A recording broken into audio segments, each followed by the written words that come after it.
देख रहे हैं न्यूज स्केल लाइव, भरोसे की पहचान।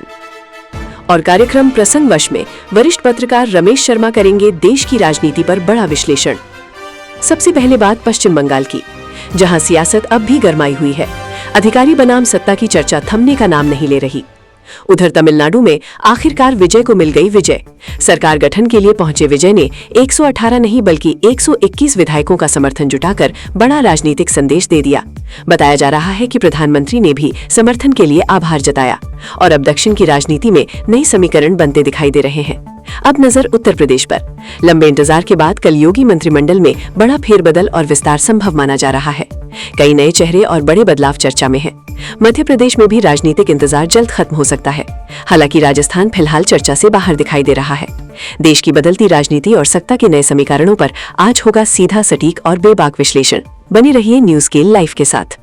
नमस्कार, प्रसंगस में आप सभी का स्वागत है। प्रसंगस में आज हम बात करेंगे 5 विधानसभाओं के चुनाव के बाद में क्या तो हो गया, क्या हो रहा है और क्या होना बाकी है। शुरुआत कर देते हैं सबसे पहले बंगाल की। बंगाल की आप बात माने या नहीं माने, लेकिन राजनीतिक सूत्रों के अनुसार जो चर्चाओं में मामला है वो सबसे बड़ी बात यह है कि 2021 से ही बंगाल में एनडीए की सरकार और विशेष रूप से मुख्य रूप से भाजपा की सरकार बनाने के प्रयास शुरू कर दिए गए। हालांकि जब पिछली बार विधानसभा का चुनाव हुआ था तब भी अमित शाह सहित कई नेताओं ने, जिसमें कैलाश विजयवर्गीय तो मैं समझता हूँ लगभग 6 महीने तक वहां रहे थे बंगाल के अंदर पिछले चुनाव में। और उसके बाद में धीरे धीरे क्रम इस तरह का चला कि इस बार भाजपा ने ठान ही ली थी कि किसी न किसी तरह से भी भाजपा एक बार वहां मुख्यमंत्री अपना बनाएगी ही।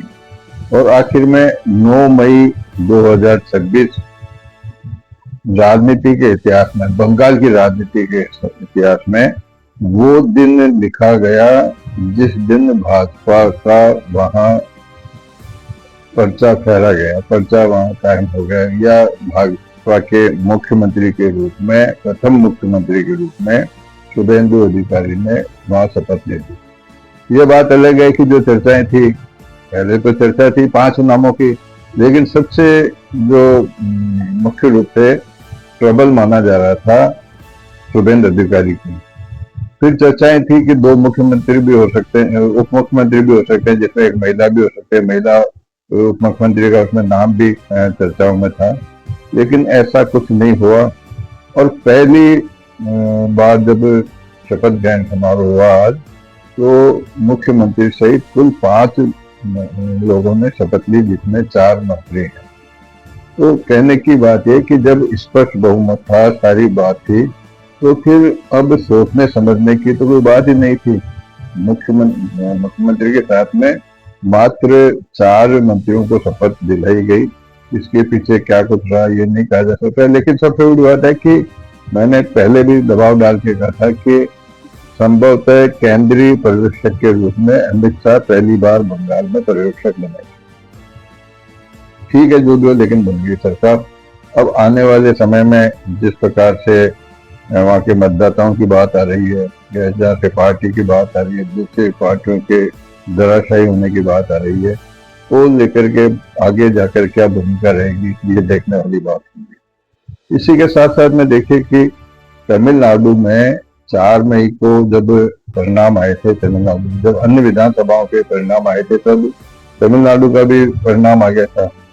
और उसमें जो है एक्टर विजय, उनकी पार्टी को 108 विधायकों का बहुमत, मतलब सबसे ज्यादा बहुमत उनके साथ में था। डीएमके रेडियन को भी मिला तो उनका बहुमत इतना नहीं था। लेकिन इसके बाद में जिस तरह की राजनीति वहां हुई, मतलब शुरुआत इस तरह से की गई कि 5 मई को विजय राज्यपाल से मिले, 7 मई को मिले, 8 मई को मिले, 5 मई को मिले, जबकि उनके पास में 108 वो और 5 कांग्रेस के साथ थे, 113 लोगों का समर्थन था। जब 6 मई को मिले तो 2 के समर्थक उनके साथ में हो गए थे।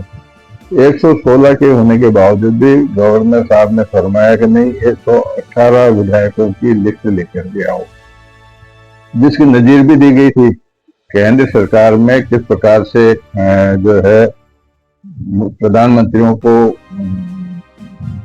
प्रधानमंत्री बनाने के बाद में, शपथ दिलाने के बाद में लोकसभा में बहुमत हासिल करने की बात की थी। और सबसे बड़ी बात है कि सुप्रीम कोर्ट में भी इस तरह की बिहार के और मुंबई के 2 मामले इस तरह के आए थे, जिसके अंदर सुप्रीम कोर्ट ने भी इस तरह की रूलिंग दी थी कि राज्यपाल को ये अधिकार नहीं है कि गवर्नर हाउस में वो बहुमत देखे। बहुमत का स्थान तो विधानसभा और लोकसभा ही होती है। इसके बावजूद भी राज्यपाल महोदय से मत नहीं थे। लेकिन आज वह पल आ गया जब 118 बहुमत के लिए 118 चाहिए, उससे भी 3 डीएमके के जो उनके विधायक और मिलने के बाद में 121 का बहुमत हो गया। तब जाकर के ये स्थिति साफ हुई है कि अब विजय तमिलनाडु के मुख्यमंत्री होंगे। हालांकि जो राजनीतिक घटनाक्रम वहाँ का चला है उसको लेकर के जो गठबंधन है, गठबंधन ने अपनी अपनी बात कही है कि वो किसके साथ में रहेंगे, सरकार का साथ दे रहे हैं लेकिन वो रहेंगे डीएमके के साथ में, तो ये देखने वाली बात होगी। लेकिन अब ये सुना जा रहा है कि कल विजय मुख्यमंत्री की शपथ ले सकते हैं। 3:30 बजे का समय निर्धारित किया गया है और इसको लेकर के वहाँ जो विजय की पार्टी का मुख्यालय है चेन्नई में, वहाँ आतिशबाजी भी हुई और जो कार्यकर्ताओं ने खुशी भी जाहिर की। चर्चा तो ये भी थी कि विजय के एक समर्थक ने राज्यपाल द्वारा उनको आमंत्रित नहीं किए जाने से अपने पर आग लगाने की कोशिश की, लेकिन उसकी हम पुष्टि नहीं करते क्योंकि सोशल मीडिया में इस तरह की खबर थी। जो भी हो, अब ये मामला हो गया। लेकिन इसके साथ साथ में अब लंबे समय से उत्तर प्रदेश के अंदर भी मंत्रिमंडल में फेरबदल का जो मामला रुका हुआ था, उसका भी कल पुनर्गठन होने वाली बात है। मतलब मंत्रिमंडल में फेरबदल होने की स्थिति तय हो गई है। कल 3:30 बजे राजभवन में, लोक भवन जिसको कहते हैं, वहाँ 6 मंत्री कल शपथ लेंगे। वहाँ 60 मंत्री बनाए जा सकते हैं, लेकिन वर्तमान में 54 ही थे। 6 मंत्रियों की जगह काफी टाइम से चल रही थी, लेकिन 6 मंत्री तो नए लिए जाएंगे। कुछ मंत्रियों को हटाया भी जा सकता है, कुछ मंत्रियों को संगठन में भी लाया जा सकता है और कुछ मंत्रियों के विभाग भी बदले जा सकते हैं। लेकिन ये तब हुआ है कि जब भाजपा ने, यानी कि भाजपा का मतलब है नरेंद्र मोदी और अमित शाह, उन्होंने अपनी ताकत वहां दिखाई है, तो उसका असर अब यूपी में भी देखने को मिल रहा है। इसी तरह से मध्य प्रदेश में भी अगर देखा जाए तो कैलाश विजयवर्गीय वहाँ कद्दावर नेता है, क्योंकि बहुत पुराने नेता हैं। और इसके बाद में भी जिस प्रकार के बीच में 2-3 प्रकरण आए थे विधानसभा के, तो उससे ऐसा लगा था कि मुख्यमंत्री और स्वायत्त शासन मंत्री कैलाश विजयवर्गीय के आपस में संबंध ठीक नहीं।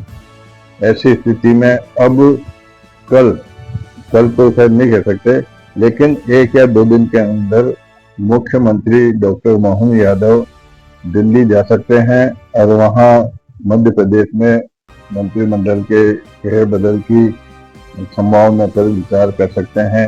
हो सकता है कि 17 मई से पहले मध्य प्रदेश में भी मंत्रिमंडल का जो फेरबदल का कार्यक्रम है पेंडिंग हो जाए। राजस्थान की बातें चलती तो है, लेकिन राजस्थान के मामले में अभी तक ऐसा कुछ इसलिए नहीं है कि मंत्रिमंडल की तो बात छोड़िए, जो आयोग और निगम बने हुए हैं उनमें जो राजनीतिक नियुक्तियां होने वाली है वो भी पेंडिंग चल रही है। अब पेंडिंग चलने का मतलब क्या कि अगर देखिए कि कोई व्यक्ति पद पाने के लिए कोशिश करता है, पद पा लेता है, तो उसके बाद में फिर वो ऊपर वालों को इतना मतलब जो है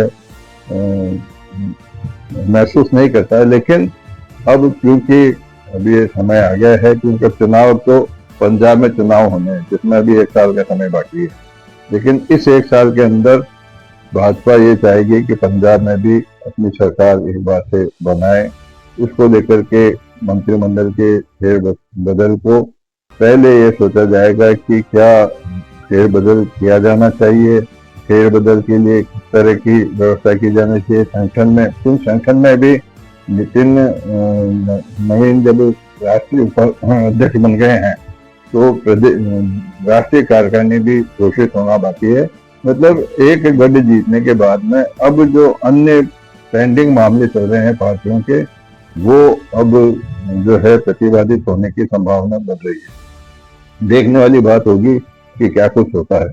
लेकिन प्रधानमंत्री नरेंद्र मोदी ने जब आज शपथ ग्रहण के समय में, शपथ ग्रहण के बाद में उन्होंने दंडवत करके जनता का जो आभार व्यक्त किया, वो ये दर्शाता है कि प्रधानमंत्री लोगों के दिल में अपनी जगह बिल्कुल बरकरार ही नहीं और आगे लोगों के दिल में अपनी जगह बनाना चाहते हैं। और आने वाले राजनीतिक जो जितने भी राजनीति के चुनाव की बात हो या अन्य कोई बातें हो, उसमें जनता को अपने प्रति, अपने रुख के प्रति, अपने व्यवहार के प्रति अपने दिल में और अधिक बैठाने की कोशिश कर रहे हैं। देखने वाली बात होगी कि आने वाले समय में क्या कुछ नए परिवर्तन होते हैं। आज के प्रसंग में विराम देते हैं। कल फिर किसी प्रसंग के साथ मैं आपके सामने उपस्थित होऊंगा। तब तक के लिए नमस्कार।